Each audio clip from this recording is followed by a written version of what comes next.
Hello everyone, आप देख रहे हैं job instructor YouTube channel. Friends, आज की इस वीडियो में हम डिस्कस करने वाले हैं Uttar Pradesh BEd entrance examination के एप्लीकेशन फॉर्म रिलीज हो चुके हैं। किस तरह से आपको अपना एप्लीकेशन फॉर्म फिल करना है।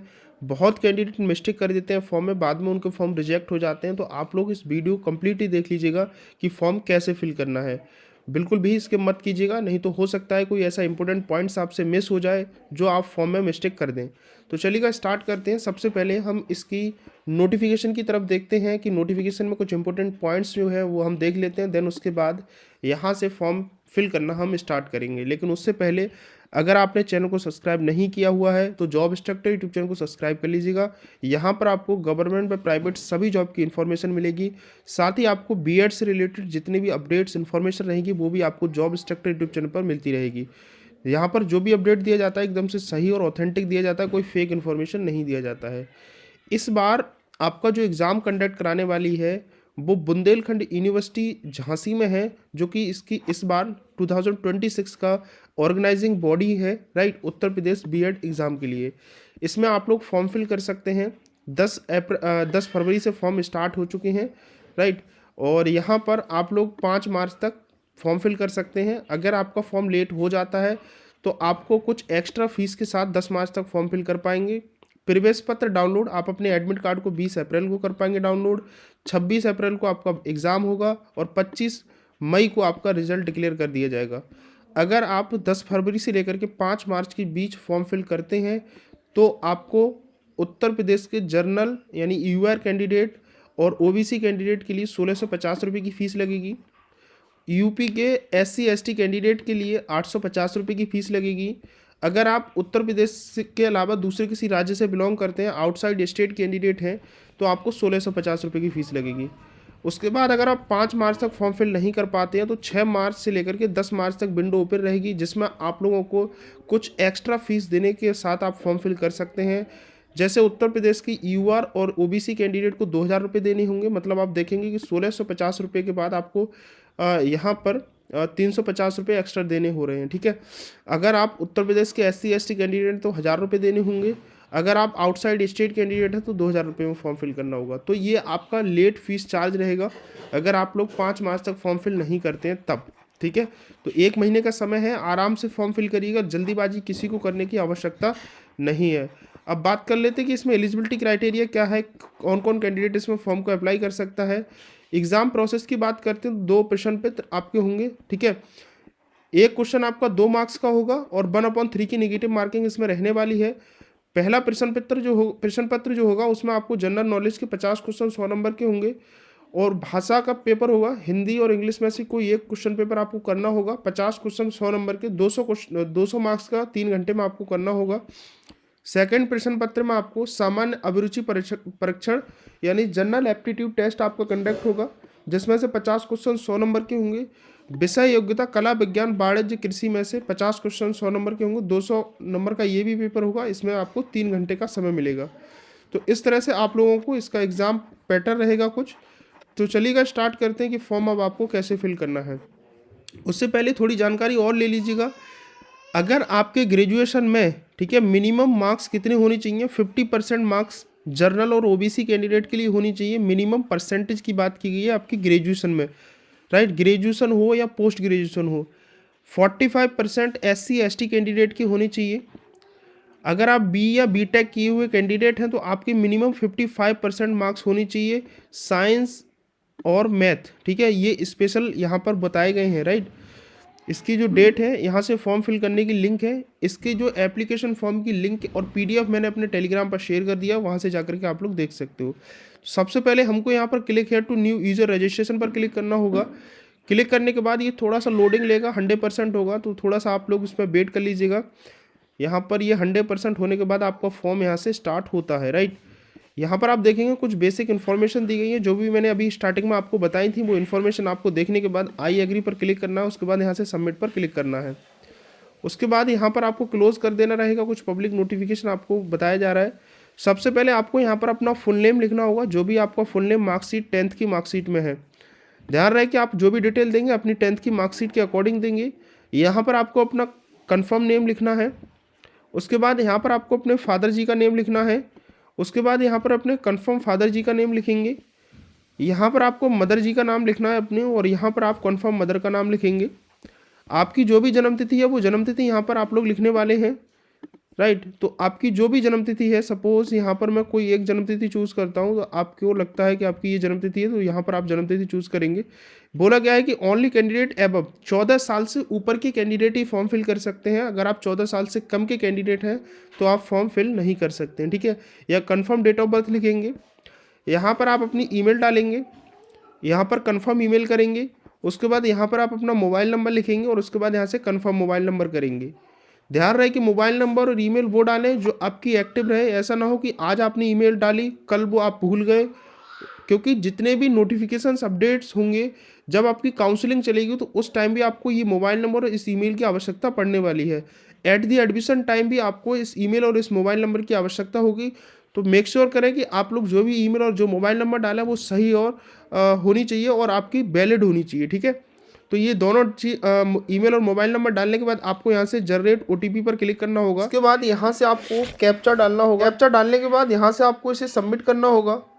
सबमिट करने के बाद बोला जा रहा है कि आपने जो मोबाइल नंबर ईमेल दी थी उस पर ओटीपी रिसीव हो चुकी है। ओके पर क्लिक करेंगे। यहाँ से आपको एंटर ओटीपी पर क्लिक करना है। तो आप लोग देखेंगे कि आपके मोबाइल नंबर ईमेल पर जो ओटीपी आई हुई है वो ओटीपी यहाँ से आप लोग मेंशन करेंगे। अगर ओटीपी नहीं आती तो यहाँ से आप रीसेंड ओटीपी कर सकते हैं। तो मेरी कंडीशन में मुझे ओटीपी मिल चुकी है, मैं यहाँ से ओटीपी अपनी मेंशन करूँगा। उसके बाद यहाँ से आपको वेरीफाई ओटीपी पर क्लिक करना होगा। तो देखेंगे कि मेरी जो ओटीपी है वो वेरीफाई हो चुकी है। ओके करेंगे यहाँ से। उसके बाद यहाँ से आपको फिर से ये सिक्योरिटी कैप्चा मेंशन करना होगा। सिक्योरिटी कैप्चा मेंशन करने के बाद यहाँ से आपको रजिस्टर पर क्लिक करना होगा। उसके बाद आप देखेंगे कि आपका जो रजिस्ट्रेशन है वो यहाँ से कंप्लीट हो चुका है। आपने अभी जो डिटेल दी थी वो सारी डिटेल यहाँ पर आ जाती है। यहाँ से आपको अपना रजिस्ट्रेशन नंबर मिल जाता है। अब अपना एप्लीकेशन फॉर्म फिल करने के लिए click here to edit applicant पर आपको क्लिक करना होगा। अब यहाँ से आपको अपना एप्लीकेशन फॉर्म कंप्लीट करना है। सबसे पहले आप यहाँ से अपना जेंडर चूज़ करेंगे। उसके बाद यहाँ से आप अपना मैरिटल स्टेटस चूज़ करेंगे, मैरिड, अनमैरिड, डिवोर्स, सेपरेटेड, विधवा कैंडिडेट है। अगर आप मैरिड सेलेक्ट करते हैं तो आप, अगर फीमेल कैंडिडेट हैं तो आपको अपने पति का नाम देना है, ठीक है।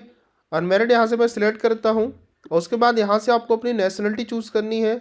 उसके बाद बोला जा रहा है कि आप उत्तर प्रदेश के डोमिसाइल कैंडिडेट है या अदर देन यूपी, यानी उत्तर प्रदेश के बाहर के कैंडिडेट है तो आपको अदर देन यूपी पर सिलेक्ट करना होगा। जैसे आप इस पर सिलेक्ट करते हैं तो आप देखेंगे कैटेगरी में ऑटोमेटिक ही जनरल सिलेक्ट हो जाता है। अगर आप उत्तर प्रदेश के बाहर के कैंडिडेट हैं तो ध्यान रहे कि आपकी जो मेरिट लगेगी वो जनरल के बिहाफ पर लगेगी, आपका जो एडमिशन होगा वो जनरल के बिहाफ पर ही होगा, ठीक है। तो मैं यहाँ से यूपी करता हूँ क्योंकि मैं यूपी से बिलोंग करता हूँ। उसके बाद यहाँ से उत्तर प्रदेश की 10वीं की आपने क्या 10th जो है उत्तर प्रदेश से किया है तो यस करेंगे, नहीं किया तो सिंपली नो करना है।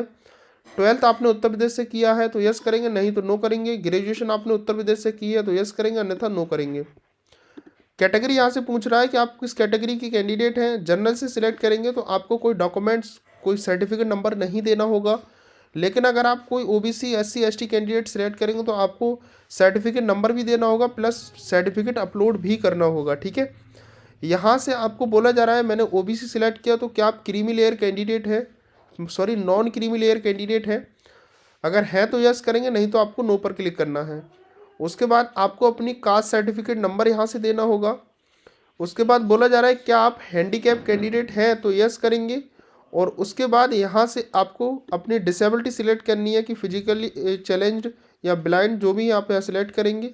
अगर आप फिजिकली चैलेंज कैंडिडेट है तो यहाँ से आपको अपनी बताना है कि डिसेबिलिटी परसेंटेज 40% से ऊपर है या 40% या लेस देन 40%, वो यहाँ से आप लोग सिलेक्ट करेंगे। अगर आप हैंडीकैप नहीं है तो सिंपली आपको नो करना है। उसके बाद बोला जा रहा है कि आपको एक आईडी प्रूफ चूज़ करना होगा। आप यहाँ ड्राइविंग लाइसेंस चूज़ कर सकते हैं, पासपोर्ट या वोटर आईडी।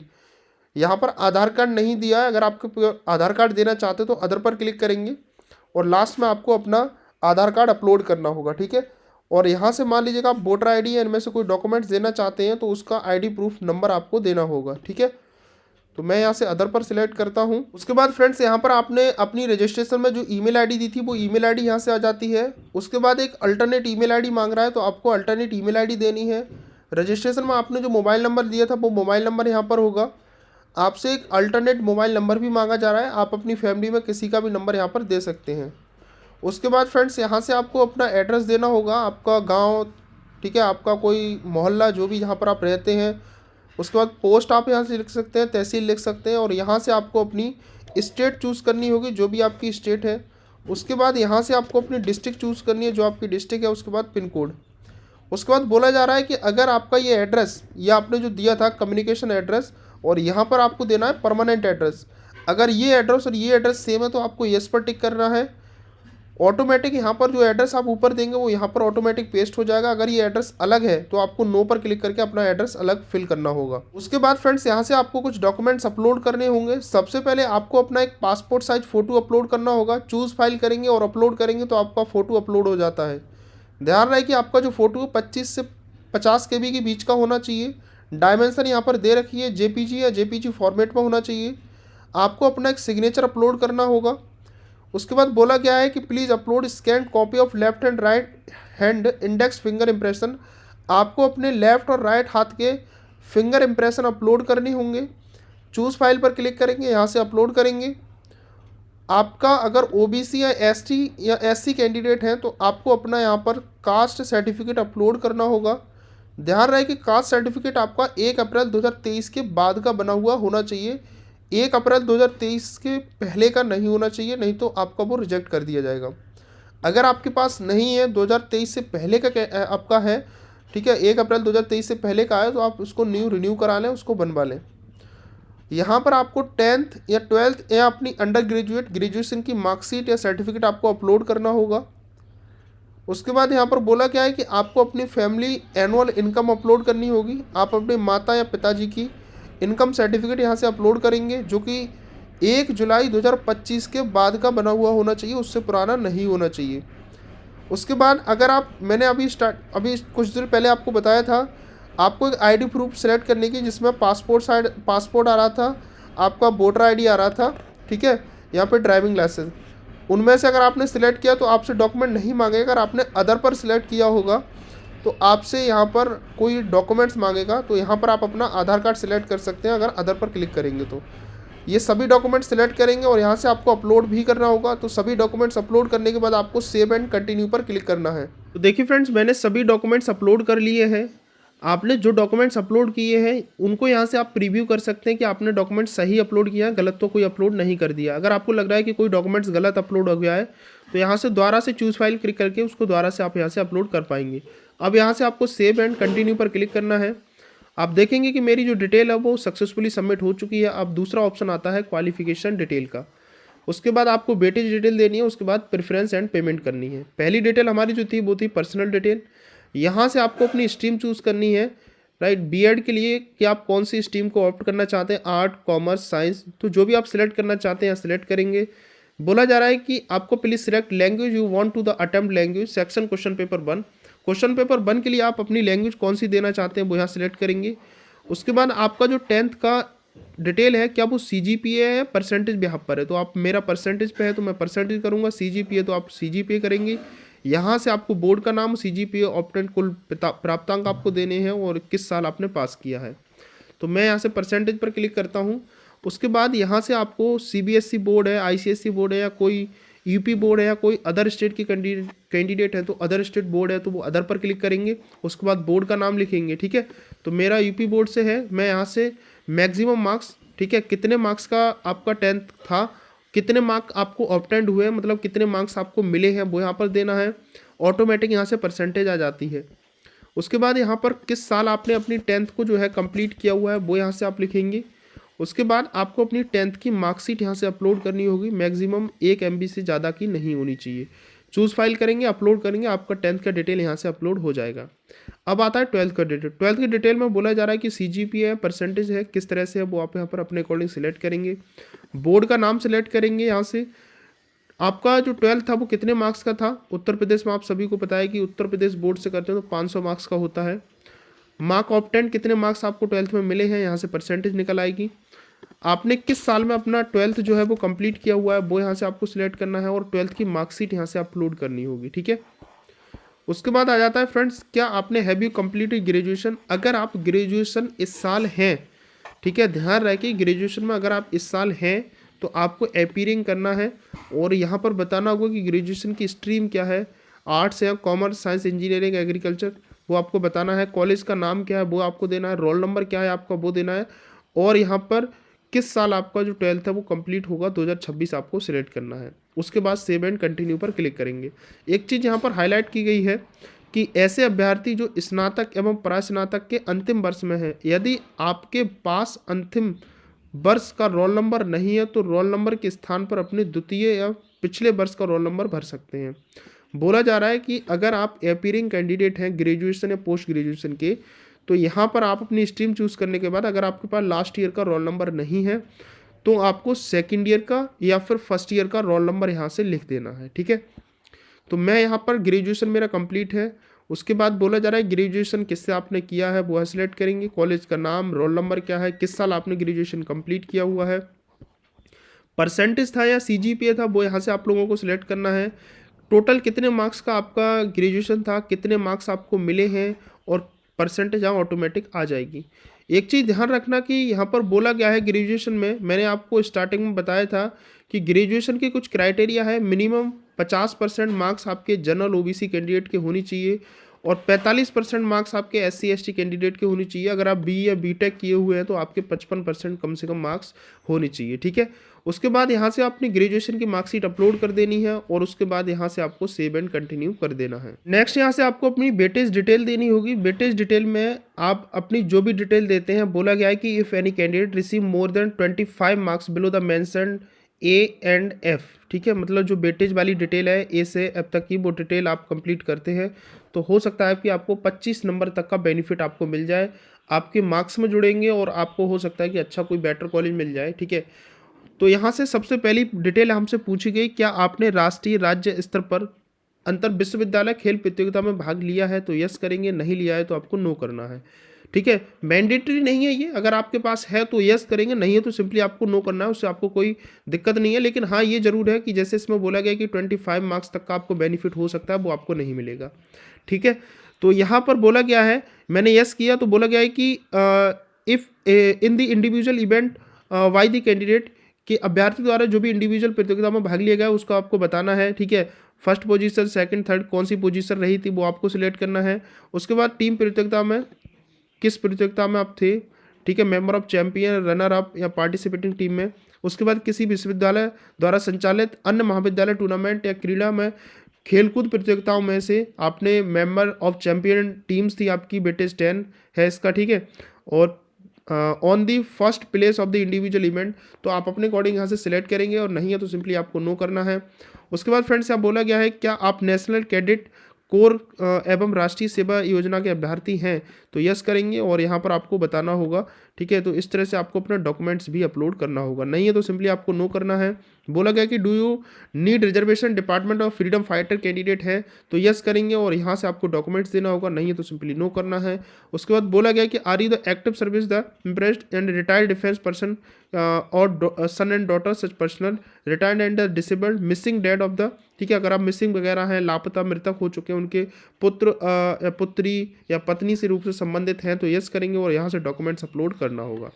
राइट, उसके बाद नेक्स्ट यहाँ बोला गया है कि are you the father husband serving the retired in police, PSC, BSF, SSB, ITBP and CRPF and service in the home guard, disabled, dead and such service. ठीक है, उनसे मृतक सेवा के दौरान मृतक कैंडिडेट में से कोई है अगर आप, तो यस करेंगे और उसका डॉक्यूमेंट्स यहाँ अपलोड करेंगे, नहीं है तो सिंपली आपको नो करना है, सेव एंड कंटिन्यू पर क्लिक करना होगा। उसके बाद यहाँ से आपकी जो डिटेल है वो सेव हो जाती है। उसके बाद आता है कि प्रेफरेंस और पेमेंट का ऑप्शन। तो सबसे पहले आपको यहाँ से अपनी प्रेफरेंस चूज़ करनी है कि आप कहाँ पर एग्ज़ाम देना चाहते हैं। जहाँ भी आप एग्ज़ाम देना चाहते हैं आपको 5 सिटी चूज़ करनी होंगी। राइट, तो मैं यहाँ से सिटी चूज़ कर लेता हूँ। उसके बाद यहाँ से आपको सिटी चूज़ करने के बाद नेक्स्ट यहाँ से मैं रैंडमली चूज़ कर लेता हूँ। उसके बाद यहाँ से आपका बोला जा रहा है कि 1650 रुपये की फ़ीस लगेगी। फ़ीस मैंने स्टार्टिंग में आपको बता दिया कि कितनी कितनी क्या फ़ीस लगने वाली है। ठीक है, ये फ़ीस आपको कंप्लीट करनी है, या फिर आप कर सकते हैं इस पर क्लिक करके, या फिर कर सकते हैं आप इस पर क्लिक करके, जैसे भी आपको सूटेबल हो आप क्लिक करके यहाँ से पेमेंट करेंगे। यहाँ पर आई एग्री पर क्लिक करेंगे। ये कैप्चा आप लोगों को फिल करना है, तो मैं यहाँ से ये कैप्चा फिल करता हूँ। कैप्चा फिल करने के बाद यहाँ से आपको सबमिट पर क्लिक करना है, प्रोसीड पर क्लिक करना है। ठीक है। मुझे लग रहा है कि कैप्चा मेरा गलत हो गया, तो 684532, ठीक है। इस पर फिर से सबमिट करता हूँ, प्रोसीड पर क्लिक करता हूँ और यहाँ से आपको अपना पेमेंट कंप्लीट कर देना है। पेमेंट आप क्रेडिट या डेबिट कार्ड से कर सकते हो, नेट बैंकिंग से कर सकते हो, यूपीआई के माध्यम से कर सकते हो या फिर क्यूआर के माध्यम से कर सकते हो। ये क्यूआर आप पेटीएम, फ़ोनपे जिससे भी आप स्कैन करेंगे वहाँ से पेमेंट कंप्लीट करेंगे।